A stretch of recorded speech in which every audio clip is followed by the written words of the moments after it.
Joshua Silva has been in the gym since he was a kid. But when he was diagnosed with kidney cancer at 32, everything changed. In this episode, Joshua talks about what it was like to lose strength, rebuild his body, and rethink his relationship with fitness, one rep at a time. We'll talk about the pressure to bounce back, the guilt of not having it worse, and the mental weight of scan days. You'll also hear some myth busting around diet, the dangers of Dr. Google, and why walking might be the most underrated workout out there. This is Kidney Cancer Unfiltered, and you're listening to episode 5. Well, Joshua, thank you so much for joining us on the Kidney Cancer Unfiltered podcast. Thank y'all for For having our me. listeners who may not be familiar with you, I know you've done a lot of work with the KCA, but for those who are not familiar with your story, wanting to tell them who you are, kind of what brings you here, and how fitness has impacted your life. Hello, everyone. My name is Joshua Silva. I am 32 years old. I was 31 when I was diagnosed with stage 1 clear cell RCC. I had a partial nephrectomy done. I'm on here because I was always involved in the fitness. Fitness has always been something that I have been involved with all my life. So it was a shock whenever I found out that I was diagnosed. So I'm here just to kind of give y'all my story and hopefully give y'all some insight on anything that y'all might have. I know some questions that I had while I was going through it. Hopefully, we can answer a few of those for y'all. But I also know part of your journey is you're very active. I believe you play golf and you also lift weights. So how did not just finding out you have cancer, but having to go through treatment, which I believe you said was a partial nephrectomy, and like kind of recovering, how did that impact your fitness journey? So, growing up, I was always an athlete from little league to high school to some college. Played football, baseball, golf growing up. Was always in the weight room, especially in college.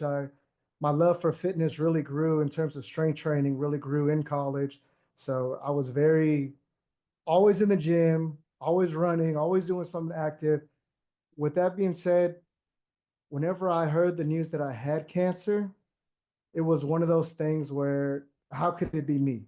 Someone Yeah. who's always putting their health first, who takes everything into consideration what he puts in his body to an extent. Yeah, no, I completely get the whole like, how can it be me? Because I was in the same space. Like, I was incredibly fit, right? Like, when we found my diagnosis. And I think a lot of people, a lot of survivors kind of go through that thought process, especially ones who are so focused on fitness and sports, of like, well, I'm healthy. I was so healthy. They say that if you're healthy, you don't get cancer. So why did I get cancer? And I just would love to like pull on that thread a little bit more on, your thinking through that of like, parsing, you being this like healthy person who's so focused on your fitness and your body, and just making sure you're eating right, to then being a cancer survivor. So I think a lot of things that went into play with that as well was even everyone, I mean, I would post my workouts and everything on social media. I was also training at the time. I had a few clients. Everyone had the same shock, the same shock value, whenever they found out that I had cancer. Oh, he does everything right. Oh, why you, Josh? Oh, you're out of everyone, you're the person who was always, working out and running and taking care of himself. And it was just one of those things where even after I got diagnosed, I did not know where I went from there in terms of my fitness. Am I going to be able to lift weights again? Am I going to be able to run the way am I going to be able to twist and hit a golf ball the way that I did previous to the surgery? So a lot of these things start coming into mind, and then you don't know who to reach out to. So of course, you hit up Dr. Google, Yeah. and that takes you down a rabbit hole that you don't want to go down. And I just, speaking from experience, I wish I wouldn't have done that in the first Yeah. place. I wish I would have just allowed my body to go through that process and not thinking too far ahead, because that's what I was catching myself doing. I was catching myself just jumping too far ahead. And I would like to grow in the moment that I was in and feel those feelings that I felt and not worry so much about fitness, because that was one of the things that immediately came into my mind whenever I first got diagnosed was the why me's, the what did I do wrong? I'm always in the gym. I'm always working out. I'm 31 years old. So once I got that why me out, I was able to start moving forward. Yeah, I think that's really interesting because I was in the same space when I first was diagnosed. My mind went to, oh my God, what am I going to do with my nutrition? How am I going to get my meal prep done? They tell you all this about protein. What am I going to do? When am I going to work out? What is my workout plan? How am I going to get back into fitness? And I think when you are a person whose life, whether it's, started later or always, like when your life revolves around taking care of your body, like the minute that you're hit with something that kind of severs that connection for a bit, it's hard not to be like, oh my God, what am I going to do with my life? And so I also did the Dr. Google thing. What are some things that Dr. Google told you that you realize now were probably not true? Protein consumption for sure was number one. Sodium consumption. And it's funny you bring this up because I did go down that rabbit hole and I went through my deodorant, my body wash, the type of oil we're cooking with. I went through everything and I went full stop on everything. So here's a funny story about that. I changed my deodorant away from antiperspirant. I went to just regular deodorant. Well, when I did that, my body had a reaction. And then whenever I had the reaction, now goes down the rabbit hole again. Okay, is that a lymph node? But turns out just the fact that, I switched my deodorant or from antiperspirant, my body just had that shock and I had a reaction under my underarms. And I say that for people because it's like, y'all don't look too deep into everything. I was cutting everything out. My sodium intake, I'm like, okay, no taco seasoning on the ground beef. Like rice, we're only gonna eat white rice, no more Spanish rice, like cutting everything out. And you find yourself getting hyper fixated on that. And that in itself is not healthy at all. Nope. Yeah, I remember the first days of recovery. The protein was a thing that, again, I was like super concerned about until I started doing my research and finding out and the information that I needed. But it would cause fights with my partner because we were like, "What restaurant can we go to? This menu has too much protein. I can't eat anything." Same thing with salt, and you get in, like you say, you get hyper fixated. That not only are you trying to get over having cancer, which doesn't happen overnight, but you're also trying to live your life and you can't. Yeah. So what did you do for yourself to kind of get, I don't want to say get over it because again, these Oh, I'm things kind still of not over it. Still like not yeah, over it. yeah. But what are some things that you started to do for yourself when it comes to like fitness and nutrition to help you move past that like arrest, if you will, of development? So I seen a therapist for a year post or during recovery. I seen a therapist for a year. And during that, one of the main things that really stuck with me through all that is control the controllables. Meaning, okay, you can wake up in the morning, you control what you want to do when you wake up. Me, I like to drink a glass of water. Yep. Now I'm throwing some electrolytes in it as well. I gotta work out. Working out to me is like, okay, I could control working out. If there's anything I could do today that's going to be hard, let me control my workout today. So control the controllables, control what you consume, control what you're watching, control what you're reading, control the people you're surrounding yourself with. Once you start controlling your controllables, your mind stops going, your anxious mind starts slowing down and it stops going to worst case scenario. You could be like, okay, why do I feel lightheaded today? Well, did I eat? No. Okay, well, let me eat. Or, well, have I been drinking water today? No. Well, let me drink some water. Once I started getting my life in that aspect to where, okay, let me just control the things that I can control and everything else will fall into place, the better and more at ease my mind and anxiety has gotten post recovery. So how did you, going off of that control the controllables, how did you, after your recovery or during your recovery, kind of get back into fitness? Like what was your process? Well, I'm not even gonna lie, I was scared at the beginning, worried just because I didn't want to push it too hard. Because that was one of the last things my doctor had told me was, "Hey, you're gonna want to run 100 miles per hour, but let's slow it down because I don't want to see you back in here for hernia surgery because I didn't want to catch a hernia." So I remember because I wrote it down. I did 4 weeks of a body weight program, just all body weight movements, body air squats, push-ups, tried doing some pull-ups, but honestly, through that process, I probably lost around 15 to 13 pounds of muscle. My weight Mm. dropped significantly. And I remember I went in to see the doctor because while I was going through this whole process, I went in to see the doctor and I was like, hey, is there something else wrong with me? Because I just dropped 18 pounds in 3 weeks. And they're like, no, between stress and anxiety and you not eating and you just went through one surgery. Because I had two surgeries within a span of 4 weeks. I had two Ooh, surgeries because I had to get the appendix taken care of, and then immediately after that, I went in to get that to get the nephrectomy done. Um, so it was just one of those things where I was easing into it, started off with body weight movements. Then I started seeing how my body felt, started seeing at the beginning, it was very, very weak. I was very weak at the beginning. yeah, 4 weeks of that. Then I started doing some more functional movements. So I went into some functional training. I did a 6 week program of some functional movements, very light kettlebells and dumbbells. And then from there, actually all that first year, I focused a lot on functional training. And then it wasn't until this year, this January, literally, I said, you know what? I can't do this. My strength had gone all the way down. I was like, yeah. I can't do this. I gotta start strength training again the way that I did previously. So granted, this year was the year where I started getting putting the barbell back on my back, started doing some more bench press, bench exercises, and that in itself took a toll on my mentals just because even putting heavy weight back on the bar, you go back to those moments of laying on that bed and wondering, like, am I ever going to be able to push this weight again? Because me, I had my midsection all cut up. So Yeah. what goes into my head that whole first year is don't push it too hard. Your guts are going to fall out or you're going to get a hernia.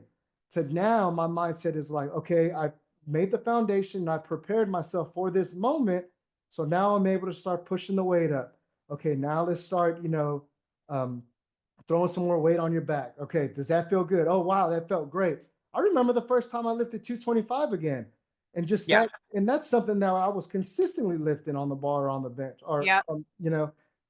that was starting weight at one point. But now I feel accomplished now that I'm able to do it now. And now the sky's the limit. If you do it the right way, if you progress the right way and you do not run in there and just throw 225 on the bar 4 weeks after surgery, if you build your base and get it the right way, I see no issues in pushing some weight around.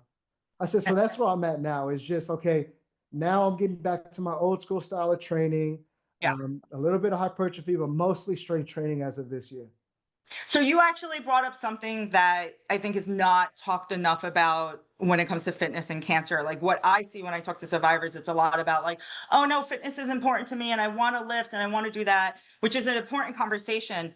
But it's also what happens to you when you lose everything that you built up. And I know for myself, um, even within that first month of not being able to do certain movements because it hurt my left side because I shouldn't have moved there. And then the first year of getting back to it, and I'm in October, I'll be 5 years into this. So I have a few years over you with this. So, which is to say just timeline, right?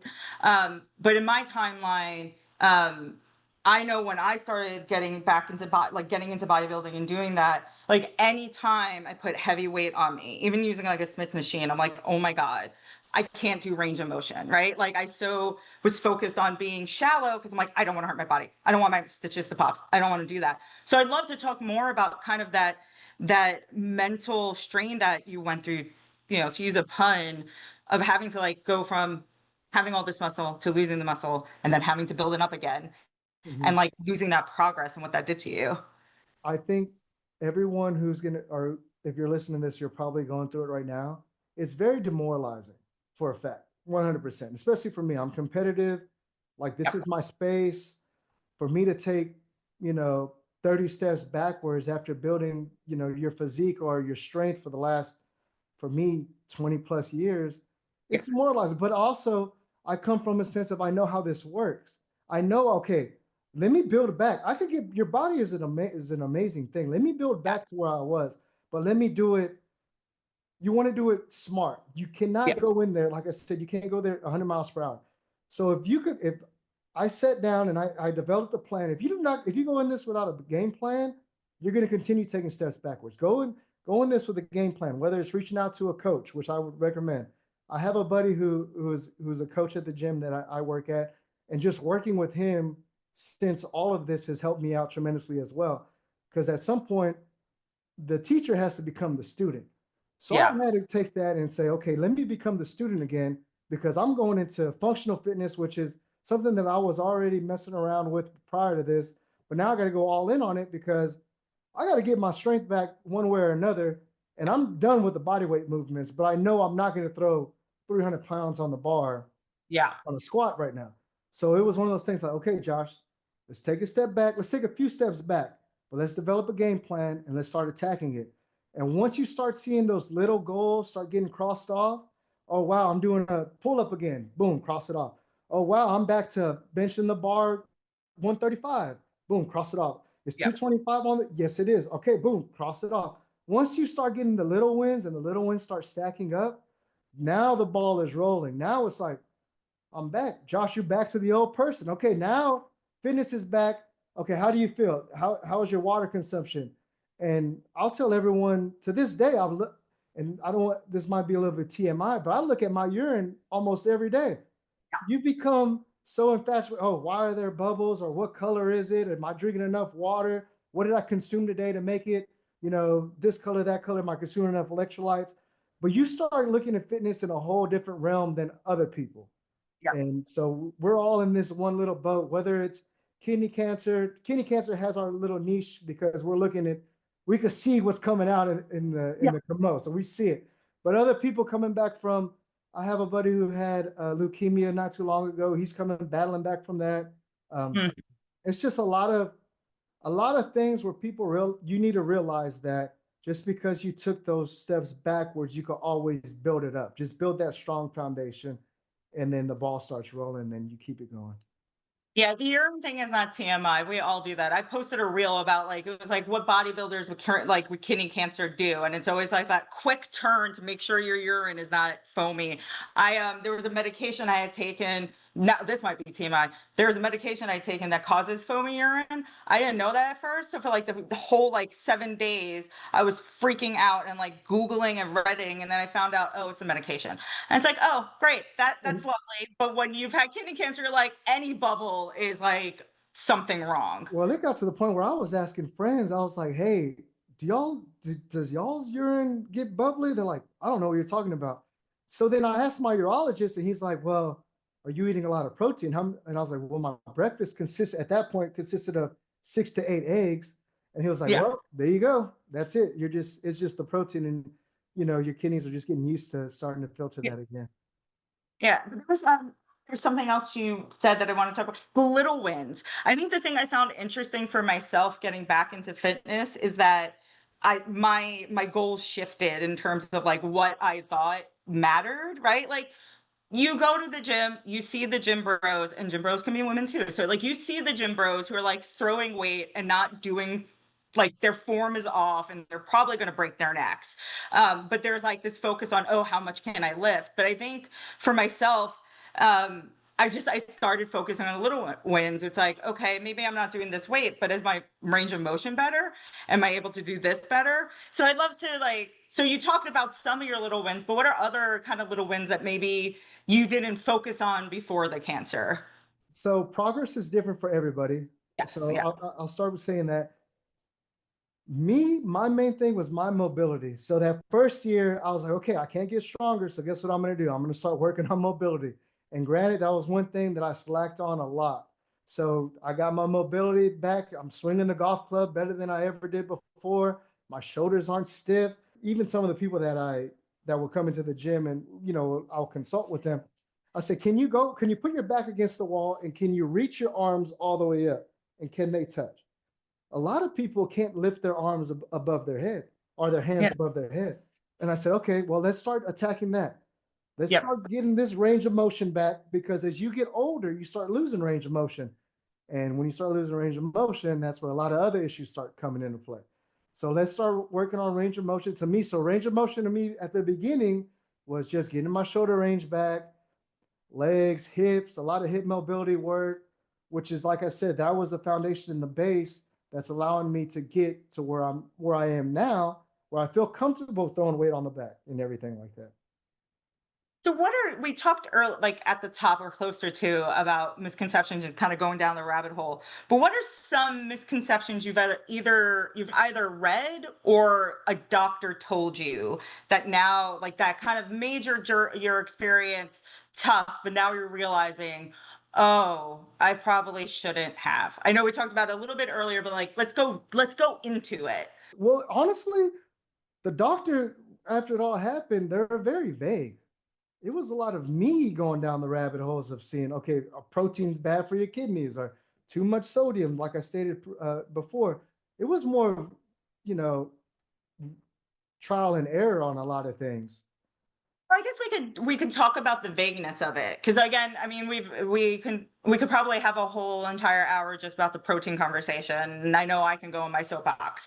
But talk about the vagueness, because that's something I hear a lot from like other survivors. It's either you have doctors who say, "Don't eat protein, don't eat salt, you can never work out again," or you have doctors who say, "There's nothing, you don't have to change anything, do whatever you want."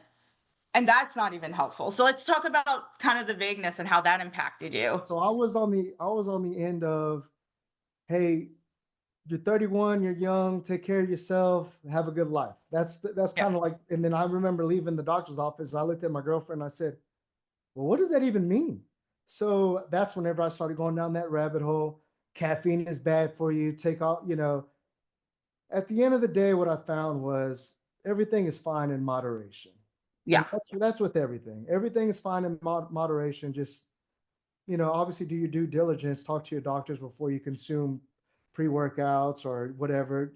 Uh, Creatine, I just got cleared to moderately start taking creatine again. So it took me 2 years to do that, or yeah, a year and a half to do that. So it's just one of those things where it's just trial and error. Yeah. Everyone's situation is very individualized. You speak to your doctors. My case is not the same for a lot of people's cases. There's a lot of people that I've met that have never been in the gym and do not even care about fitness. So it's like my mindset towards it is different than other people's mindset towards it. So to them, they'll never want to, drink coffee as much as they, or caffeine or drink creatine or what Yeah. about protein powders? They don't, it doesn't come in there. That's not the questions they tend to ask. So to me, Yeah. I come from a different side of it. Yeah, no, you're 100% right. Everyone's journey is different. So for the people who are like us, who are like super into fitness, want to make sure they're doing everything right, what advice would you have in terms of, we talked about taking it slow, which I think is excellent advice. What other advice would you give in terms of people who maybe are newly diagnosed or maybe first few months into recovery, in terms of how they should, like where they should go for information, how they should take care of themselves, anything and everything. I think, well, you sent your newsletter. That's one thing that people could do because that's helped me a lot. Signing up for the newsletter was the One Kidney Lifting Club. Yes, And yes. I'm that very is, proud of the name. It's not, it's not unique. It's not like mind blowing, but I'm proud of the name. but that is a good start because that gives you a good baseline into people looking at it through our lens. So Yeah. versus, you can also see me. Another thing that really helped me as well is seeing Dwayne Wade come out and talk about it. And for Yeah. some reason, after I heard that interview and a lot of the stuff that happened with him happened with me, and he's an athlete. So just seeing him being okay, it's like, okay, I'm gonna be okay. Yeah. It's like you start relating to people that you'll probably never meet, but just one Hmm. of those things. It's like, oh, Dwayne Wade, oh he's diagnosed too. Oh, and he's been a year out and he's fine. And okay, well, I guess why am I overthinking it? I guess I'm gonna be fine too. Yeah. And that's one thing. Just start when you look for it, you'll find it. But there's a lot of people out there who there is life after it, especially Yeah. in our space, and that helped me a lot as well. So just one of those things in terms of your diet and stuff. I would recommend seeing someone like a nutritionist that's more personalized to you. Hmm. I just go by the generic eat your whole foods and drink your water. I don't really like to look too deep into it. If Yeah. I'm out for a birthday, of course I'm gonna have a steak, like the no red meat thing. Like I don't look, I did that for the first 6 months and I realized that this quality of life is not what I want. So just everything in moderation.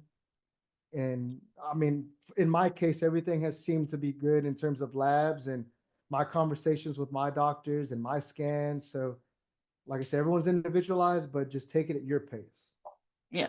No, I think that's great that everything's just been good for you. But I think also there's so many misconceptions just around that. Even the red meat, like we've done already an episode on like nutrition myths, but even the red meat thing, there's so many people just you hear who are like, I can't touch red meat again. Like with even the Hmm. coffee, that's one thing I also a question that people come, oh, can I drink coffee? I'm like, I usually drink 50 ounces. That's probably not good for someone with two kidneys. So like I'm not the best person to ask, but I'm still gonna drink my coffee. And it's again going back to that moderation aspect. I mean, growing up, being a college student, feeling like my body was untouchable, I'm drinking 800 milligrams of caffeine a day. I'm drinking a 400 milligram pre-workout and then an energy Yeah. drink later in the day whenever I'm about to study.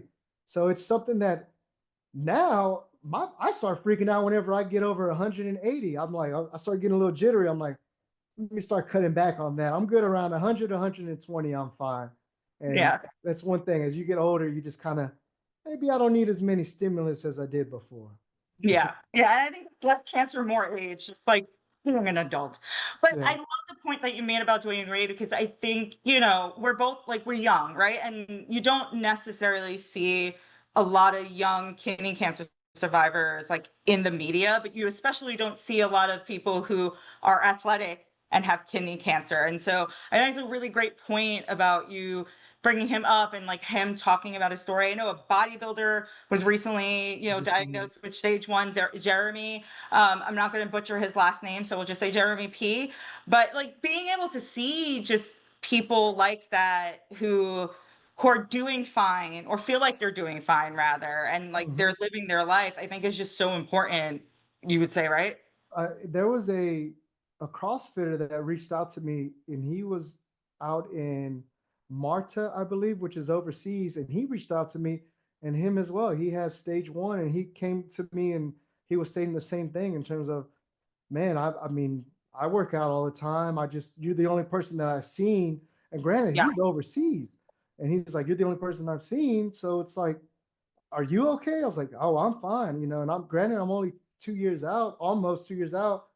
And he just had surgery last month. And I'm telling him, like, okay, you're gonna be fine. Yeah. He had a partial nephrectomy, he'll be fine. So it's just one of those things. Once you start relating more and more to people in your, like, of course there's people with kidney cancer, but there's a handful that I've seen that kind of live the same lifestyle as me. Yeah. And Yeah. those are the ones that I tend to gravitate more towards. Same. And so how do you feel in this? I might not articulate it well, but like how do you feel being that source of inspiration for others, right? Because that's something I also get too, like emails from people like I haven't seen someone like you and things like that. So how do you feel about kind of being that See, inspiration? me personally, I love it because I remember when I was in those shoes, and I Yeah. remember how my mind was racing. So if I could just give those people a few words or maybe, a back and forth conversation that could calm their nerves a little bit, then by all means use me all you want, because I have been in those shoes and I know exactly what my mind was thinking about while I was laying in bed those nights before I got my surgery. I remember I was laying in bed and there was a pain in my chest. It probably was from stress, but I remember thinking like, man, that's the cancer. The cancer's spreading. So in a span of 4 weeks, I'm thinking, oh, the cancer's already spreading everywhere. So it was just, I needed to calm myself down. And if I could do that for somebody, then by all means use me. So I love it. I love it. Personally, I love it. That's great. And so you talked about this year is really like focusing on putting on the weight and doing that strength training. What else is next for you in terms of your fitness journey? If I could, so prior to this, I ran a half marathon prior. So I was thinking about, okay, let me start training for a full marathon. But I started seeing while I was training, I started seeing all the muscles starting to fall off. So I was like, I had to hit the reset button. I was like, okay, let's calm down on the running for a little bit and let's focus on the strength training. So I think now I'm gonna attack it more from a standpoint of just being more smart with it, Yeah. because you're sending your body two different responses. So you want to, if I'm going to be running, putting a lot of miles in, of course your body's going to want to lighten up, so it's going to take away from your muscle. But then if I'm going to be out here trying to lift the gym, my body's going to want to keep that muscle on. So I'm just going to try to find that balance more this year, and then we'll see where it goes from there. Maybe a high rocks competition, maybe a marathon down the road. But as of right now, just strength training and continuing to build my base. No, makes sense. I admire anyone who runs a marathon because my lungs are like, no, you can't even do 3 minutes. That's asthma, but And not whatever. only that, I have a buddy, he's an ultra marathon runner and he has one kidney. So he's running 100 miles, 150 Yeah. miles. So don't let the one kidney stop anybody from doing anything. As Yes. long as you do it the right way, and the right way meaning you program and you plan the way that the smart way, you definitely could do anything. There are so many of us that have one out, like one kidney out there doing these things, but what there is, it goes back to that representation thing. There's not like enough representation because the misconceptions are still pervasive. Like I don't know how many, and I don't know if you've had people reach out to the same thing, but I don't know how many people I've reached out to me who've reached out to me and said, my doctor told me I cannot lift weights anymore and that I can only do cardio because it's going to strain your kidney. And I have to tell them like, that can happen to any organ and it Mm-hmm. has to be like you have to overtrain like really bad. Like I mean, you have to really overtrain for your kidneys, like for your kidney or any organ to experience that kind of failure. But it's Mm-hmm. still, they still hear it. And it seems like, Go at your pace. Your pace is different than my pace. Everyone has their own pace. Go at your pace. Of course, you want to push it a little bit, but don't push it too much. But yeah. you need to push your body. Your body will react. You need to continue to push your body. That way you can live a longer and healthier life. We also talking about like the running and everything. I think one thing that I find really interesting, it goes back to this idea of like kind of realigning and having new wins. So like for myself, I love cardio.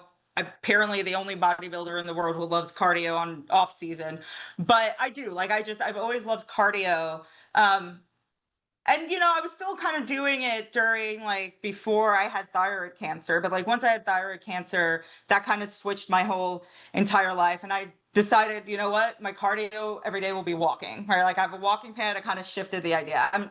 I'm giving you backstory for a reason. I feel like I'm rambling, but like I think with like even kidney cancer, just any type of cancer, it's like you have to find the thing that now works for you. Would you Mm-hmm. agree? Like, I agree 100%. 100%. So even to piggyback off the walking, people underestimate walking. People yeah, underestimate the importance of walking and how good walking is for you. I encourage everyone out there to either reach a step goal or try to get your 30 yeah, minutes of walking in a day. I think that is one of the most important things, kidney cancer survivor or not, yeah. one of the most important things you could do is continue to walk. No, I agree. I think definitely like walking is very undervalued. And I wonder if it's a person thing. I don't know if it's a cancer thing. I think especially with cancer, when like you're kind of losing part of who you were, there's like this want to go harder, right? Like this kind of want to like prove yourself and Yep. prove that you can do this and that cancer won't beat you. Um, but then how helpful is that um at the end of the day, right? Like Yep. if going back to what you were saying earlier. So how could someone get into working out post nephrectomy? Like I said, I obviously talk to your doctor at the beginning. Let's see what you're cleared for. Let's see what he recommends for you. But I would always recommend starting off with body weights, your body weight workouts, your typical, air squats and push-ups, pull-ups. Let's start there, and then let's start gradually working our way up to some dumbbell work, and then after that, let's work our way up to some kettlebell work. Me personally, I did a lot of functional workouts the first year just because I wanted to get my mobility back. And Yeah. yes, I never went too heavy, granted, but towards the end of that year, I did start going a little heavy. So I would always build your base. A house is not a house without a strong foundation. So let's get the foundation. Let's get that out the way. Let's build that first. So if you're coming off of a nephrectomy, start slow in that sense, in terms of let's cross out all the essentials in a sense.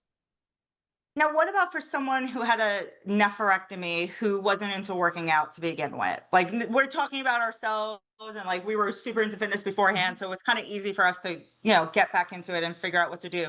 But let's say you're someone who kind of flirted with fitness or flirted with the idea of it, you're hit with cancer, you're in the surgery.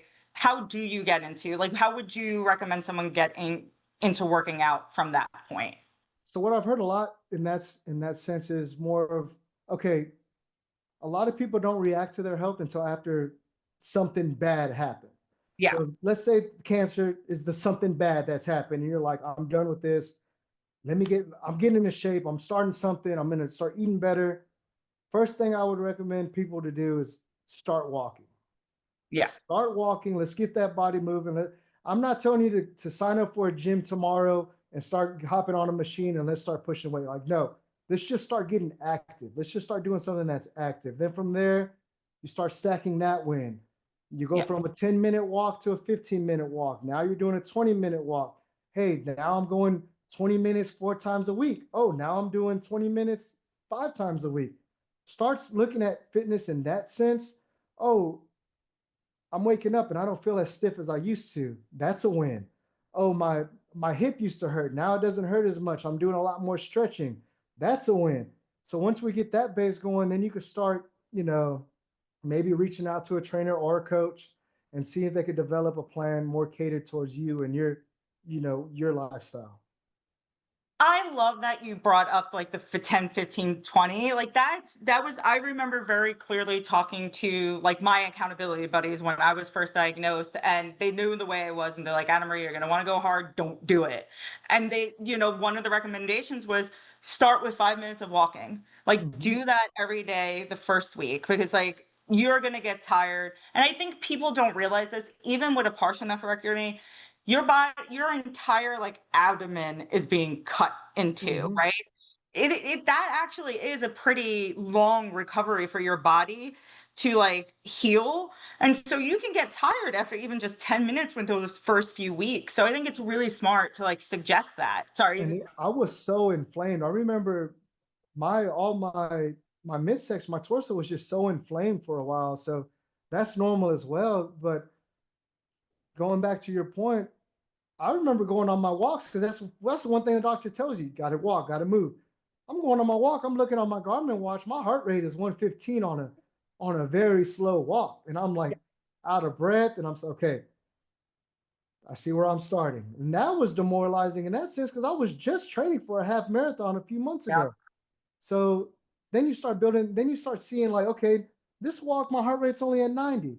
Oh, this walk my heart rate's back at 80 or under 80. So that's how I start tracking my wins is whether having a wearable fitness device or just going by off of how you feel. Yeah, and I think there's something, I don't know if you would agree, but I think for myself, and I think other survivors, there's this idea that, or we have this idea in our head that we're supposed to be different, right? Like you'll have someone tell you, oh, this is the same for anyone in a surgery. You're going to get tired after like 5 minutes or 10 minutes of walking, you're recovering. But like when you're someone who's just like always goes hard, competitive with yourself, you just have this false idea that you're supposed to be different. Like, is that something you kind of like experience yourself? Well, I went through that whole year of me thinking I was the main character. So I was thinking like everyone's looking at my movie. I'm the main character. I'm going to show everybody everything. I'm going to show Yeah, them today I'm doing this. I'm going to show them this. The cancer is not going to stop me. I want everyone to know that cancer is not going to stop me. But then it got to the point where it was like, okay, maybe I'm doing this more so like maybe I'm doing too much, and maybe this is more so towards me. So let me backpedal a little bit. Maybe I'm giving people too much. So yeah, there was that moment where I was like, okay, I'm going to be the spokesperson. When they think kidney cancer, I want everyone to look at me and look at my story. But yeah. you did, as you do get a little, not older, but as you do get a little bit more past, being diagnosed, you kind of realize, okay, that those emotions start wearing off a little bit. Now it's Mhm. like, you know what, I'm winning. I don't need to prove to people anymore that I'm winning. By me being here, I'm winning. Yeah, that's that is a really smart point, because I've been in the same space where it's like the first few years, it's like I got to show you that cancer doesn't have me, and then it hits you like, oh, maybe I need to start focusing on healing instead of like showing So, everybody that cancer is, doesn't have me. so let me bring this up because I think this is something that's pretty relevant. I went all year trying to forget about it, Yep. posting me doing the same thing. It was not until I got into that CT machine where it all hit me. I was in Hmm. that CT machine. I'm telling you, tears are coming down my face, and I'm like, that's when the reality hits. It's like, damn, I really got to do this. Damn, I Yeah. really had cancer. Damn, there really is a possibility that this might show back up. Like you Mm-hmm. could try to forget it and you could run from it as much as you want, but when you get that, when scan day comes around, it'll bring you right back to earth. It's like, nope, this is real and Yep. this is happening. So Yep. I just got over that because I had them done last week, Yep. and it literally wasn't until I started getting my blood work and everything. It's like, man, and I'm in the same hospital I had my nephrectomy in, my partial nephrectomy in, and I'm like, all the emotions start coming back. Oh, man, this is the same hallway, this is the same room I was in. But No, that's important to talk about. First of all, how do the scans look? You look good. scans Everything came looks back good. great. Scans came back But great. Blood work came back. It was honestly the best um update since everything. So I'm very glad. I'm very glad that everything came back clear. I'm very happy. I know we're all very happy to hear that. But to the other point, no, that's important because, like, I've been there, and I know so many other people been there that you spend this time, forgetting about it, and it depends on your life, right? For people Mm-hmm, like us, it's we're going to throw everything we can into our fitness, and we're going to show how mm-hmm, strong we are. Other people, it might be like, they become influencers around cooking. I don't know. But like there are a lot of survivors who go through that period of like, I'm gonna show you that cancer doesn't have a hold on me. And then you get into that CT scan or that X-ray and you're like, oh crap, I had cancer and that, it's hard. and it's all those same emotions. And I had a friend who was there that works at the hospital. I even, as we were walking out, I even looked at her and I told her, I was like, man, this is hard. And I told her, well, I said this SH word is hard. And I said, I didn't think I was gonna feel that way. I thought I had it under control. And then she replied by saying, oh, this is just normal. And I said, yeah, you're right. Let me just feel it. Let me have my little breakdown. This was my first year doing everything on my own in terms of going by my. I was like, I got to get used to this. Let me try to do this by myself. So I had my little breakdown on the way home, little 10, 15 minutes, and then, all right, good. And then comes the anxiety of waiting to hear the results. And that's a whole other thing of its own. So, but that whole moment of, getting brought back down to earth during that scan is something that stuck with me this time around that I didn't have happen in the past. Yeah, and I think that's a good note to end on. I think that's good advice. Like you might not realize it, but I think that's good advice to people who are so used to being strong, whether it's emotionally, physically, or both, that it's okay to feel your feelings. Like you don't have to compartmentalize, you don't have to hide them. It's actually important for you to feel them because it's going to be like 6 years from now or something, and they're all going to come hit you at once, and it's not going to be good, right? Yeah, So, I but we have agree. a couple minutes left. Is there anything that you want to talk about or add that maybe I didn't touch on in our conversation? So one thing that I do want to bring up, especially for kidney cancer survivors, is the guilt Mm. that you did not go through it as bad as somebody else that has gotten diagnosed with cancer, and that you need to recognize that not everybody's story is your story. And just because your story wasn't quote unquote as bad as the next person's story, that does not leave you to feel bad for yourself, because that guilt is not something that you should carry. I agree with that. I think the guilt ends up being so it's tough for everyone, but I feel like again, when you're someone who is like so focused on being fit, it's just even worse because you're like, I'm in this space where I look fine. I should just be fine because I had this kind of like this kind of experience. And then so it's like when you catch it early, and that's with any other cancer, not just kidney cancer. When it's all about early detection. When you catch it early, there's more time for you to react. Yeah. Be grateful that you were able, if you caught it early, that you caught it early. In my sense, it was incidental. I Yeah. mean, at the time when they told me, I hated everything about it. Looking back at it, wow, thank you, God, for allowing me to find this early to allow me to bounce back quicker. Because now you're seeing people who are finding it out later, and their, road to recovery looks 20 times different than your road to recovery. But at the end of the day, y'all both had cancer.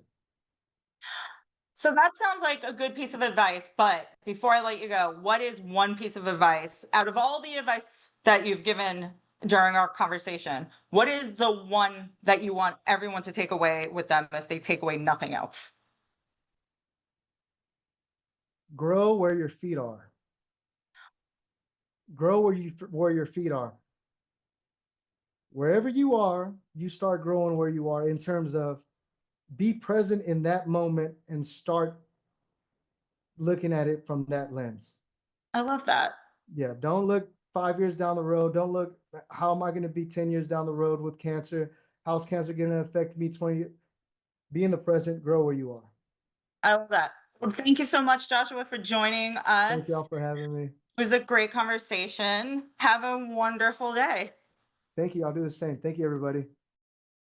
Thanks for listening to Kidney Cancer Unfiltered. If you found this episode helpful, be sure to like, share, and subscribe wherever you listen to your favorite podcast. For more resources and episodes, visit kidneycancer.org or follow Kidney Cancer Association on social media. Until next time, take care, and remember, you're not alone.